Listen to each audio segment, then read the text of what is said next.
পৃথিবীতে এমনও দুর্ভাগ্য মুসলমান আছে, হতভাগা মুসলমান আছে, এই কোরআন শরীফটা পড়তেও পারে না। আছে না নাই? আপনি যদি কোরআন অনুযায়ী জীবনকে পরিচালনা করতে পারেন, সরল পথের সন্ধানে এই কোরআন আপনাকে নিয়ে যাবে। Guide us to the straight পথ, আপনাকে এই সরল পথের সন্ধানে এই কোরআন নিয়ে যাবে।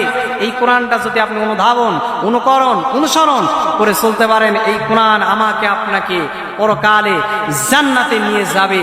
যিনি আমাকে আপনাকে জান্নাতের ব্যবস্থা যিনি করে দিবেন, তিনি কে? আমরা এখানে যারা সমবেত রয়েছি সকলের প্রায় ম্যাক্সিমাম মানুষের বাড়ি কোরআন শরীফ আছে না নাই? আছে না নাই? অনেকের কোরআন শরীফ রয়েছে সুকেশের উপরে, অনেকের আলমারির উপরে, আবার অনেকের ঘরের উচ্চ স্থানে রয়েছে। আছে না নাই?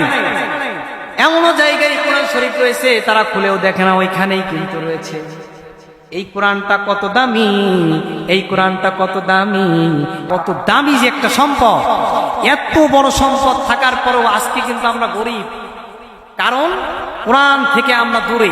কেন গরিব? আমি একটা উদাহরণ, একটা যদি গল্প আমি আপনাদের সামনে পেশ করি, দেখেন যে এই কোরআনটা কত দামি সম্পদ, তারপরেও আজকে আমরা গরিবের মতো চলি। গরিব হব কেন হব? একটা উদাহরণ দেওয়ার জন্য বলি। মসজিদের পাশে বসে এক বুড়িমা ভিক্ষা করছিলেন, মসজিদের পাশে বসে। তো হঠাৎ মসজিদের নামাজ শেষ করে এক ভাই এসে দাদিমাকে বলছে, আচ্ছা দাদিমা, আপনি এই বয়সে, আপনার যে বার্ধক্য, যে বয়সে আপনি উপনীত হয়েছেন, এই বয়সে আপনি ভিক্ষা করছেন, আপনার কি বাসায় ছেলে সন্তান নাই? আপনার কি কোনো সন্তান নাই যে আপনি এই বয়সে উপনীত হওয়ার পরেও আপনাকে ভিক্ষা করতে হচ্ছে? তখন দাদিমা বলল যে বাবা, আমার একটা সন্তান ছিল, সন্তানটা আমি অনেক টাকা খরচ করে বাহির রাষ্ট্রে পাঠাই, বাহির রাষ্ট্রে গিয়ে আমার সাথে তেমন কথা হয় না, কিন্তু মাস গেলে আমাকে একটা চিঠি দেয়, সেই চিঠিটা আমি ছেলের স্মৃতিচারণ হিসাবে আমি আমার বাসার দেওয়ালে টানিয়ে রাখি। তো তখন ওই ছেলেটা তাকে প্রশ্ন করছে, দাদিমা, কি এমন চিঠি দেয় যেটা আপনি টানিয়ে রাখছেন, আর আপনি এই বয়সে উপনীত হয়েও ভিক্ষুক করছেন? আমি আপনার ওই চিঠিটা দেখতে চাই, আপনার বাসায় আমাকে নিয়ে চলেন।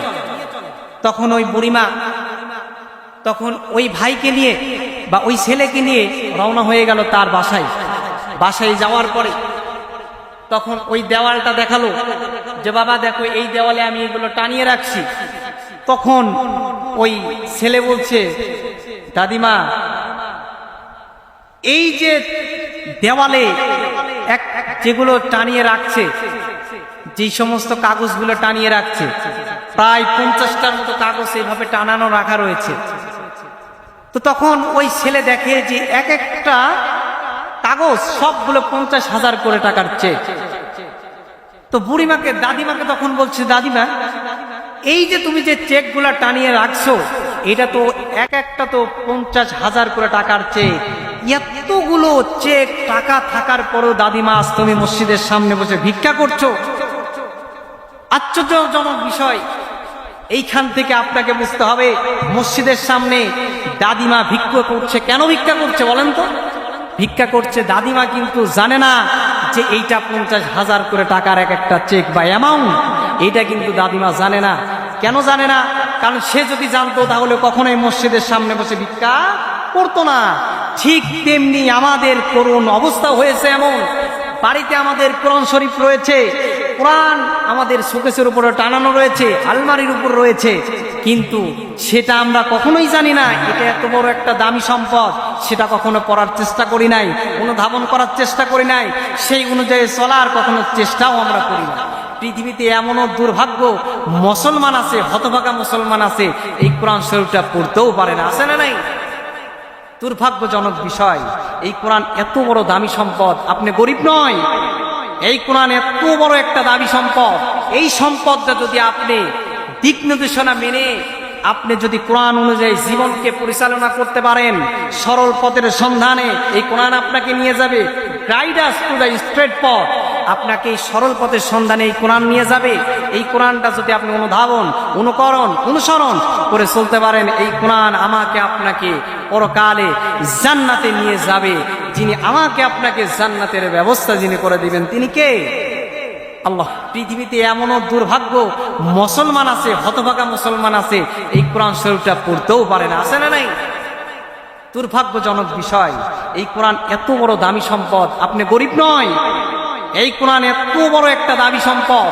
এই সম্পদটা যদি আপনি দিক নির্দেশনা মেনে আপনি যদি কোরআন অনুযায়ী জীবনকে পরিচালনা করতে পারেন, সরল পথের সন্ধানে এই কোরআন আপনাকে নিয়ে যাবে, guide us to the straight পথ, আপনাকে এই সরল পথের সন্ধানে এই কোরআন নিয়ে যাবে। এই কোরআনটা যদি আপনি অনুধাবন, অনুকরণ, অনুসরণ করে চলতে পারেন, এই কোরআন আমাকে আপনাকে পরকালে জান্নাতে নিয়ে যাবে। যিনি আমাকে আপনাকে জান্নাতের ব্যবস্থা যিনি করে দিবেন তিনি কে? আল্লাহ।